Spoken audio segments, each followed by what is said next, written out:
Policing has been under the microscope, especially after the officer-involved killings of George Floyd and Daunte Wright.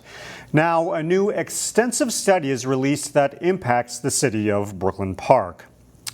Last fall, Brooklyn Park hired St. Paul-based Wilder Research to evaluate policing, community safety, and violence prevention. The research group released its report to Brooklyn Park city leaders Monday night. As reporter Sonia Goen shows us, this comes at a time when gun violence in the city is at an all-time high.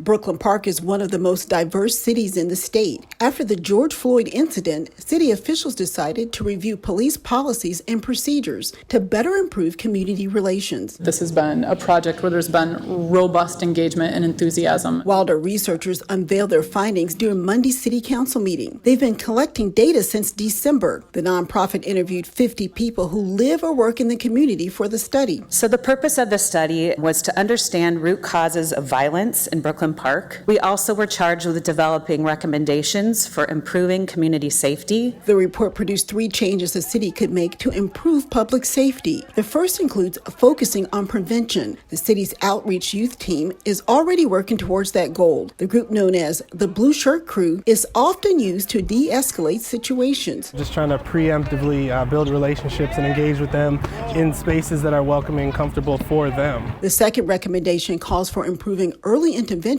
and mental health programs. The third change focuses on policies to improve the police department. Wilder suggests putting limitations on warrantless searches, emphasizing more de-escalation tactics, and being more proactive in having officers identify themselves when arriving on the scene. Handing off a card, giving their name and their badge number is associated with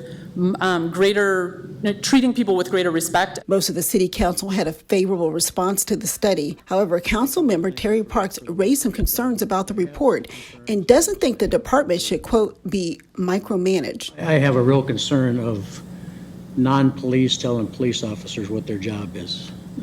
A real concern about that. We reached out to Brooklyn Park Police to get reaction, and they told us they're still looking over the data. Meanwhile, the City Council will further look into the findings during an upcoming work session. In Brooklyn Park, Sonia Goins, CCX News. Life in prison without the possibility of parole. That is the sentence for a Brooklyn Park man and one other for kidnapping and murdering a realtor in Maple Grove. A Hennepin County District Court judge handed down the sentences Monday afternoon for Barry Davis of Brooklyn Park and CEDRIC Berry of Minneapolis. A jury convicted both in June. During victim impact statements, the murdered woman's mother called the 2 men soulless. Back on New Year's Eve in 2019, Monique Baugh was lured to a fake home showing in Maple Grove. That's when Davis and Berry kidnapped Baugh and held her hostage in the back of a U-Haul truck for several hours, torturing and eventually murdering her.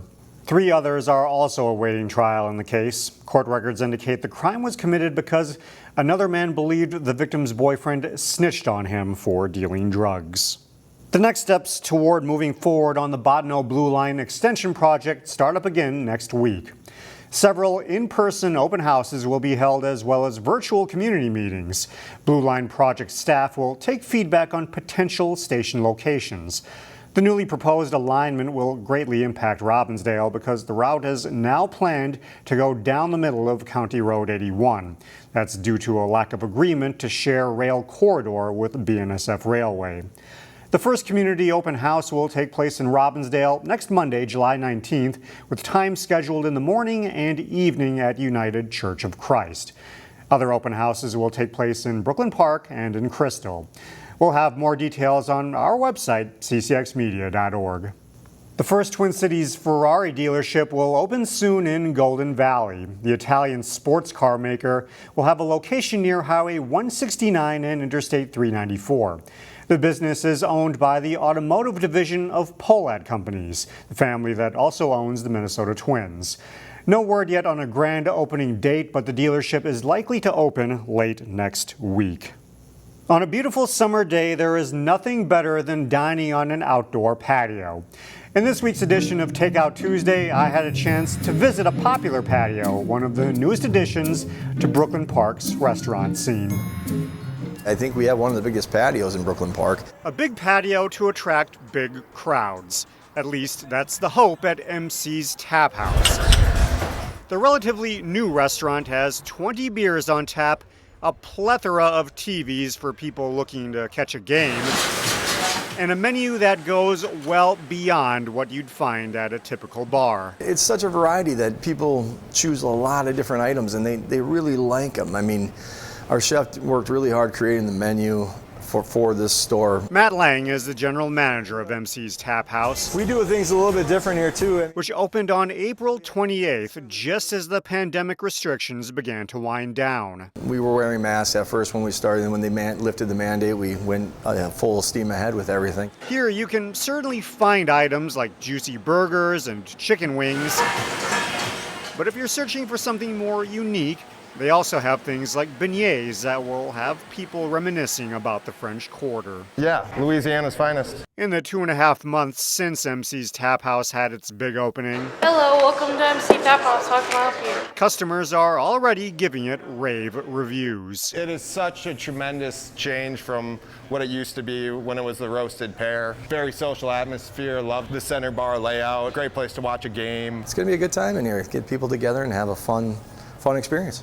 Enjoy some beers. And while other restaurants have come and gone in this spot, staff members here are confident that MC's Tap House has staying power. Exceptional service is what we strive for, and making those customers enjoy their experience here so that they will come back again.